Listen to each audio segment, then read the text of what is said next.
वहीं अयोध्या पर supreme court के फैसले पर नजरसानी की अर्जी दाखिल करने का मुस्लिम पर्सनल लॉ बोर्ड ने फैसला किया है। बोर्ड के इस फैसले की मुखालिफत भी शुरू हो गई है। बरेलवी उलमा ने बोर्ड के फैसले को गैर जिम्मेदाराना बताया है। तंजीम उलमा इस्लाम के जनरल सेक्रेटरी मौलाना शहाबुद्दीन रिजवी ने रद्द-ए-अमल जाहिर करते हुए कहा कि अयोध्या पर अदालती फैसला आने से पहले पर्सनल लॉ बोर्ड समेत मुस्लिम तंजीमों और लीडरों ने हर फैसले का एहतराम करने की बात कही थी, लेकिन बोर्ड की जानिब से फैसले पर नजरसानी की बात की जा रही है।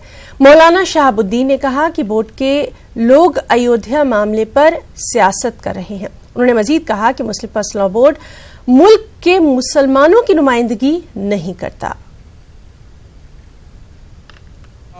जो फैसला है, कल मीटिंग हुई थी लखनऊ में, तो बोर्ड ने जो फैसला किया है कि हम रिपिटिशन दाखिल करेंगे, पुनर्याचिका दायर करेंगे और इसके साथ में मस्जिद की जगह पर जो दी गई मस्जिद है जगह पर उसको नकारा है।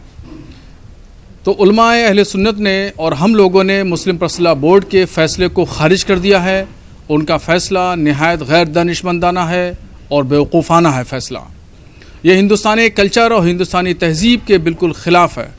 सुप्रीम कोर्ट ने जब ये फैसला दे दिया था कि मस्जिद के लिए 5 एकड़ ज़मीन दी जा रही है और जो विवादित जगह है वहाँ पर राम मंदिर तामीर किया जाएगा, तो अब ऐसी कंडीशन में सुप्रीम कोर्ट के फैसले के ख़िलाफ़ रिव्यू पटिशन दायर करने की कोई वजह नहीं बनती है। जबकि दिल्ली में 9 तारीख से पहले आल मुस्लिम जमात की मीटिंग हुई थी, तमाम मुस्लिम संगठन वहाँ शामिल हुए थे और तमाम लीडरान ने, तमाम मुस्लिम संगठनों ने इस बात को बनवाला कहा था कि जो भी सुप्रीम कोर्ट का फैसला आएगा उसको हम मानेंगे।